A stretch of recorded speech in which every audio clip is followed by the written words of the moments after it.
Sa bilis ng panahon, ang pangako'y nalimutan. Puso na inalay ay binawi ng muli. Nagbabalik loob ako sa'yo. Pagpapatawad mo'y aking hiling. Linisin mo, hugasan mo, palitan ang aking puso. Nagbabalik loob ako, nagbabalik loob ako, nagbabalik loob ako, Jesus. Kay tagal nang nawala, ang apoy ay nanghina. Init ng pag-ibig, dahan-dahang nanlamig. Sa bilis ng panahon, ang pangako'y nalimutan. Puso na inalay ay binawi ng muli. Nagbabalik loob ako sa'yo. Pagpapatawad mo'y aking hiling. Linisin mo, hugasan mo, ayudan ang aking puso. Nagbabalik loob ako, nagbabalik loob ako, nagbabalik loob ako, Jesus. Nagbabalik loob sa'yo. Nagbabalik loob ako, Jesus. Hallelujah. Hallelujah. Glory to God. Glory to Jesus. Glory to Holy Spirit. Okay, napakaganda po ng Ebanghelyo ng Panginoon. Hinugasan ni Jesus ang paa ng mga alagad. Kaya nga nagulat si Pedro nang mahal niya hugasin pa niya. Marumi po yung paa nung araw. Kasi maalikabok at nakasandalyas po sila. At yun, yung paghuhugas yun, at least yun po yung tanda ng pagpapakumbaba. Isipin niyo lang, hari, Panginoon, hugasan yung paa ng alipin. Isa po sukdulan po ang pagpapakumbaba ng ating Panginoong Jesus sa walang hanggang. Ganun po ang gusto niya ipakita sa maraming tao. Yun ang gusto niya, mababa ang tao. Di ba sabi niya, pag binaba niyo sarili niyo, ang mababa, itataas. Ang mataas, ibabaksak. Kaya nga po ganun ang kanya pinapakita sa atin na kung gusto niya magpakumbaba tayo. Kasi pag mababa po tayo at may pag-ibig sa bawat isa, ang galaw ng kadilim matatalo natin. Kasi ang mga kalaban ng Kristiyanas, kababaan ng kalooban, katapatan, pag-ibig. Kasi kapag ang tao lahat mataas, mayabang, mapagkunwari, no?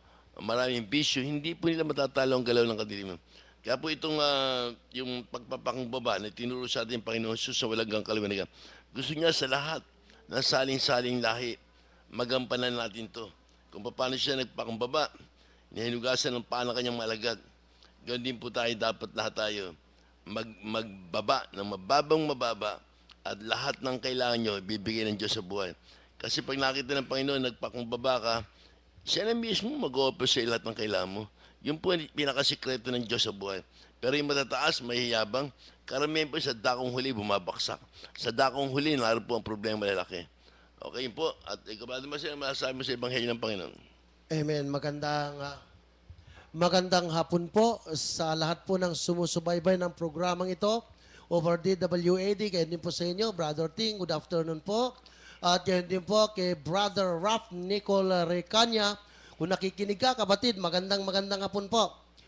Dito po sa Pilipos, maganda po yung tinura niyo, Brother Ting. Dito po sa Pilipos, Kabanatang 2, talatang 5, sumusunod. Sabi rito, magpakababa kayo tulad ni Kristo Jesus, na bagamat siya'y Diyos, hindi nagpilit na manatiling kapantay ng Diyos, bagkos hinubad niya ang lahat ng katangian ng pagka-Diyos, nagkatawang tao at namuhay na isang alipin. Tanyo mga kapatid, dito mapansin natin, ito lang gusto ko lang bigyan ng din ng konti, kung bakit kano na lang ang pagtutol ni Pedro, sapagkat po yung gagawin ni Kristo ay hindi po gawain ng alipin ng mga Hudyo yan.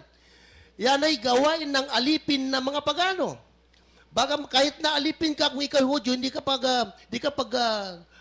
pagkagawa sa iyo yan. Ang pwede lang gumawa yan alipin ng mga pagano. Pero ginawa ni Jesus sapagkat gusto niya ipakita, iwanan sa kanyang mga alagad na dapat ang ginawa sa kanila ng Panginoon ay dapat din gawin nila sa kanilang kapwa-tao. Sinasabi nga doon po sa Matthew chapter 25 verse 40, ano man ang ginawa niyo sa pinakahamak kong kapatid, ay sa akin ninyo ginawa. Kaya mga kapatid, yung maliwanag po dito, service, paglilingkod ng may kababaang loob. Yan ang gusto ng Panginoon, tulad ng sinabi niya, ako'y naparito hindi para paglingkuran, kung hindi naparito ako upang maglingkod. Yan naman po at magandang hapon. Ito, Brother Marcelo, no? Isang ano ito, no? Kung paano na nasabi rito sa Ebanghelyo ng Panginoon, sabi, naisilid na ng Diablo sa isip ni Judas, anak ni Simon Iscariote, ang pagkakanulo kay Jesus. Kaya kasi pag ikaw mayroong kasalanan na mortal sin sa Diyos sa buhay, at ang kasalanan mo talaga naroon hindi natatanggal, patuloy ka pa sa pagkakasala, si Satanas po may karapatan sa atin magpatakbo ng ating buhay.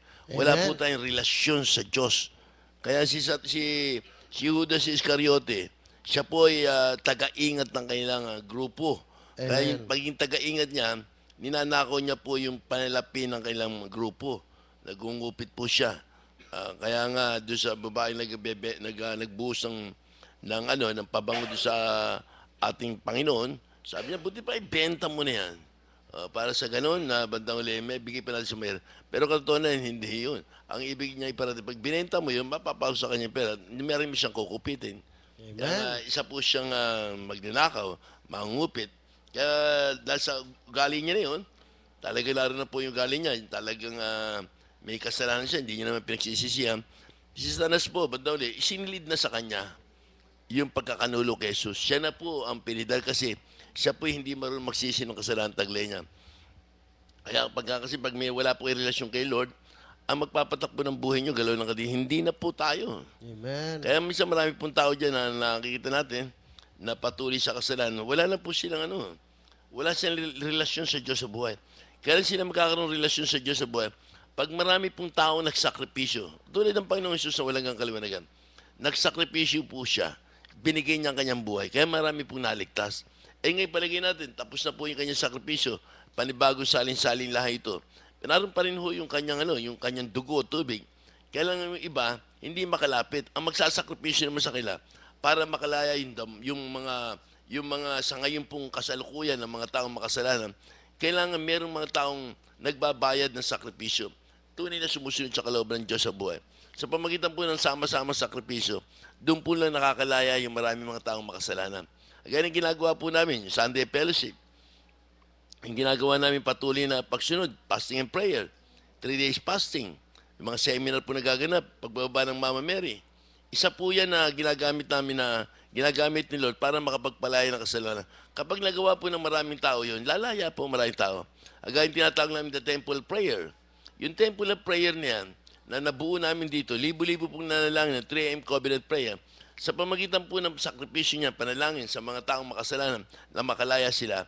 Kapag dininig ng Diyos sa dami po ng nanalangin na matuwid, lalaya po sila.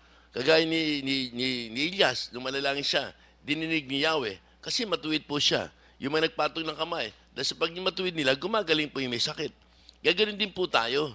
Kaya kailangan natin talaga magsakripisyo, magpatuloy ng pagsunod sa kalooban ng Diyos sa buhay. Maraming lalayang makasalanan. Pero pag wala pong ganun, walang nagbigay ng malaking pag-ibig sa Diyos sa buhay, konti lang po ang lalaya. Kailangan natin tulong-tulong po tayo magsakripisyo, para yung maraming makasalanan makalapit sa Diyos sa buhay. Brother Marcelo? Amen. Totoo po yun, Brother Ting. Hindi ko makalimutan yung nakuha nating mensahe nung atin pong anniversary, Vigil Overnight. Luke chapter 23, verses 44 to 49. Pinakikita doon ang kamatayan ni Kristo. Nung si Kristo imamatay, ultimo yung sundalo ay na-convert, naniwala na itong taong ito tunay nga anak ng Diyos. Kaya po, anong hinihingi po sa atin? Anong hamon sa atin? Magsakripisyo ang bawat isa. Pag maraming nagsasakripisyo, marami rin ang makakakilala sa Diyos, marami rin ang maliligtas. Amen. Hallelujah, no? Kaya napakahalaga po ng yung gawain natin. Yung ating pong napag-aralan nakaraan linggo, anong pangalan niya? Yung libro na binili natin kay Sister Marie?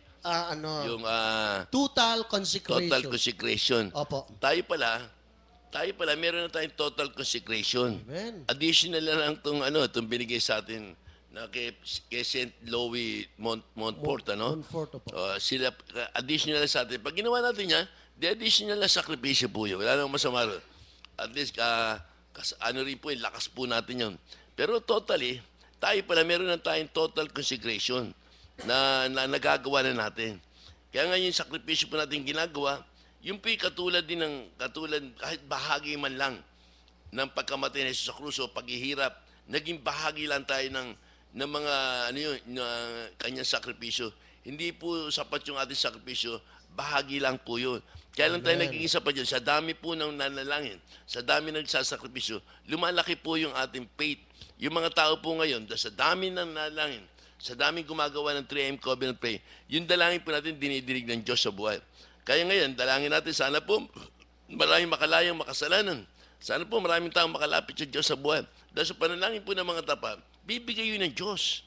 Katulad niya, binigay niya ang kanyang buhay. Kaisa-isa niyang buhay, binigay niya sa atin. Sa pamagitan po ng pagkamatay sa krus, hindi natin alam kung alam natin. Sabi nga niya, papakamatay ba si Jesus? Niyo? Hindi natin alam kung ano layunin. Ang layunin pala niyo, pinaka-number 1, sa ikatlong araw, muli siyang mabubuhay. Yung palang katagumpayan na makukuha niya sa muli niyang pagkabuhay, bababa ang dilang apoy. Yung dilang apoy niya, yun yung pinangako ng Diyos sa mga apostol. Intayin niyo ako sa bayan ng Jerusalem, uupo lang ako sa kanan ng Ama. At pagbaba ko, muli akong babalik, dala ko na ang tagumpay. Yung tagumpay pala, yung pala yung lakas, yung Amen. power, kapangyarihan na ibibigay sa lahat ng tao. Hindi ka pala makakalabang kay Satanas kahit anong gawin nyo. Dahil siya po naghahari dito sa balat ng lupa. Nung matalo sa labanan ni San Miguel Arcangel, ang galaw ng kadiliman, dito po sila itinapos sa kalupaan. Sa kalupaan sila naghahari. Kaya dito sa lupang ito, walang laban ng tao. Without the help of the Holy Spirit, with the intercession of the Holy Spirit, we can move further na para at least lumaban sa galaw ng kadiliman. Pero pag hindi po tayo nagkaganon at hindi tayo tinulungan, marami po matatalo. Dahil sa habag ng Diyos sa buhay, sa kanyang katagumpayan, nakamit po natin dilang apoy. Ngayon, natuklasan ko, number 1, at nakita ko marami nagkamit. Ito palang ginagawa natin Sunday Fellowship. Nagbinibigay natin kay Lord. Dito niya na ibababa ang dilang apoy sa lahat ng mga taong umiibig sa kanya ng buong puso, ng buong lakas, ng buong ating kaluluwa. Sa pamagitan natin sakripisyo, sa pamagitan natin pagtitiis, sabi niya, purihin niyo ako sa tuwina. Pag pinuri niyo ako sa tuwina, kasalanan pinatatawad. Pag ang kasalanan pinatawad, kasakit ang gagaling. At ang buhay ay bibigyan niya ng additional life. At ang lakas, magiging lakas ng tulad ng sa agila. Kaya ganun pala tayo. Ang napakahalaga pala sa atin, yung talagang pagsunod sa kalooban ng Diyos sa buhay. At yung di lang apoy, makakamit natin. Kaya po tayo nakakalaban, hindi dahil sa lakas natin. Kaya pala tayo nababago, hindi di sa gusto